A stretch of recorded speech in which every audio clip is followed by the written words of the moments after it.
जी अस्सलाम वालेकुम। मेरा नाम डॉक्टर सैयद मनान नज़र है। मैं लाहौर में प्रैक्टिस कर रहा हूँ और I am a dental surgeon. मैं दांतों की जितनी बीमारियाँ होती हैं उनका इलाज करता हूँ। आज का हमारा टॉपिक है जी मुंह से बदबू आना।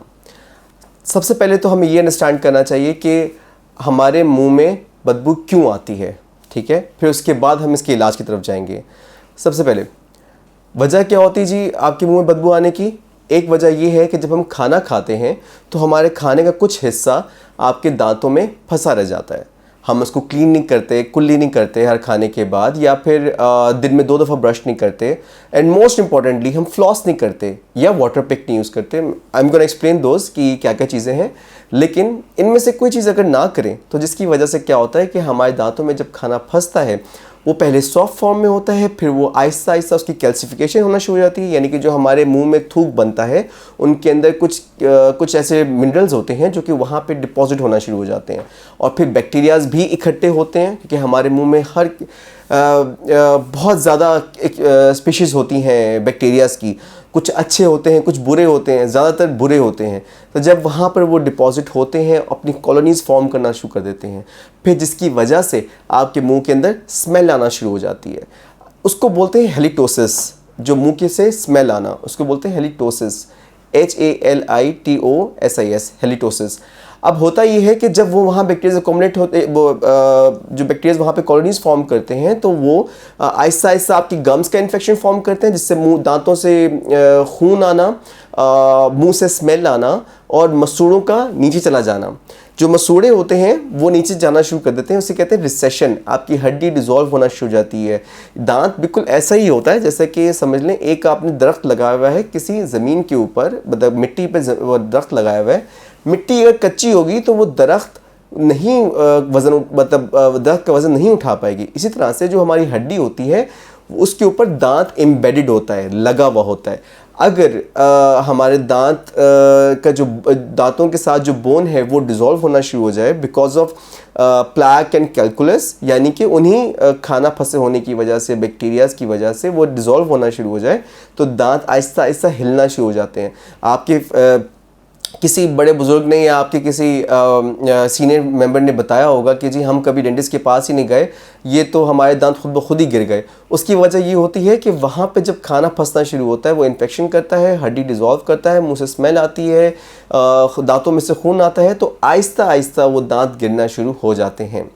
अब हम आएंगे इसके ट्रीटमेंट की तरफ। इसका ट्रीटमेंट क्या है? इसका ट्रीटमेंट ये है कि हमें एवरी 6 मंथ्स डेंटिस्ट को चेक करवाएं। अगर आपको क्लीनिंग की ज़रूरत है तो डेंटिस्ट आपको रिकमेंड करेगा, अगर ज़रूरत नहीं होगी तो वो कहेगा कि कोई बात नहीं, आप नेक्स्ट टाइम आके अपना ट्रीटमेंट करवाएं या चेक करवाएं। सो आपको एवरी 6 मंथ्स अपने दांतों की क्लीनिंग करवाना इज़ रियली इंपॉर्टेंट, जिसमें वो प्लैक एंड कैलकुलस को रिमूव कर देते हैं। जैसे कि कुछ लोगों का मिसकंसेप्शन भी है कि जी स्केलिंग करवाने से या क्लीनिंग करवाने से हमारे दांत घिस जाते हैं या वो दांत जो हैं उनमें गैप आ जाता है। तो इसके लिए आपको एक बात अंडरस्टैंड करनी पड़ेगी। आपका दांत हैं, उनके इर्द गिर्द खाना फंसा, आपकी ज़बान को आदत पड़ गई कि जब वो ज़बान फेरते हैं आप अपने दांतों पे तो आपको एक फ्लैट सरफेस फील होती है, तो आप बहुत कंफर्टेबल रहते हैं जी हमारे दांतों में कोई गैप नहीं है। लेकिन वो जो गैप है, जो फ्लैट सरफेस है, वो एक झूठी सरफेस है। असल में आपके दांत ऐसे नहीं होने चाहिए।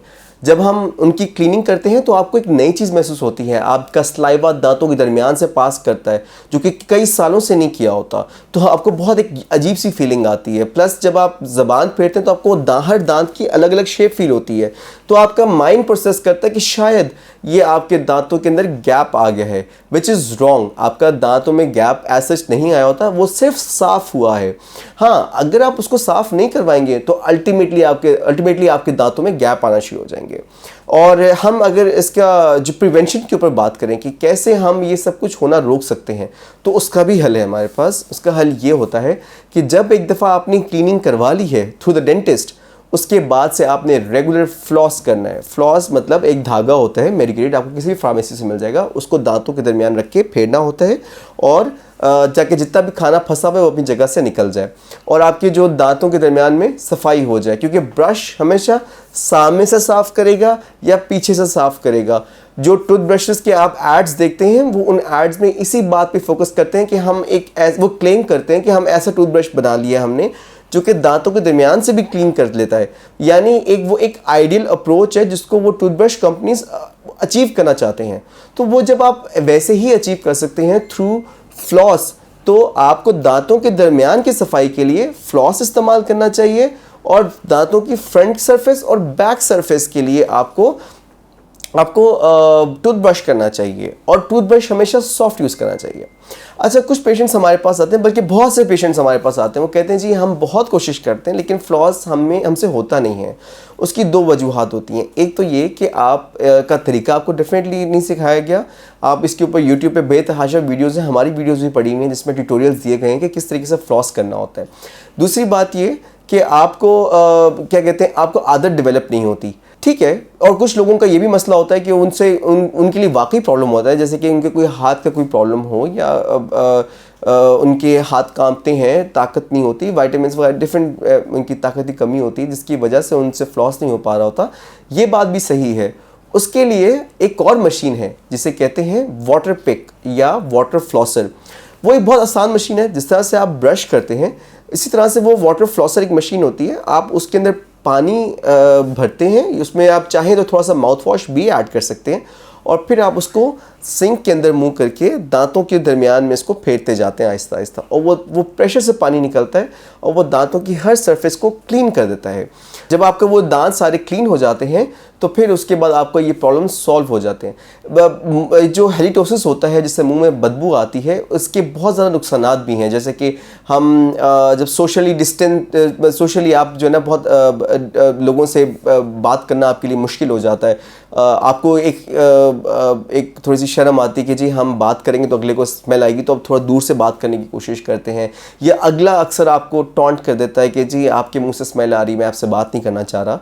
ये बहुत कॉमन है। कुछ लोग चुप करके इग्नोर कर देते हैं कि जी इस बंदे से मैंने बात नहीं करनी क्योंकि इसमें से स्मेल आ रही है, which is true, it happens in real world, ये सब कुछ होता है। सो आपको इन चीज़ों को बहुत सीरियसली लेना चाहिए कि आप अपने दांतों की हेल्थ की बहुत केयर करें। और जब भी आप एवरी 6 मंथ्स चेक करवाएंगे तो आपके डेंटिस्ट आपको रिकमेंड करेगा या नहीं करेगा, वो चेक करके आपको गाइड जरूर कर देगा कि आपके पास क्या क्या सॉल्यूशंस हैं।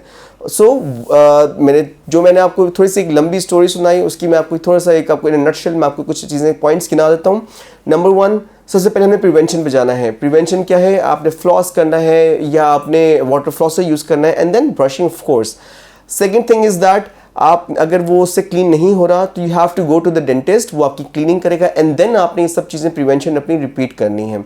यानी क्योर हो गया थ्रू क्लीनिंग, रूट प्लानिंग या क्यूरेटाज, एंड देन फिर आपकी जो सेकंड स्टेप है वो प्रिवेंशन अगेन।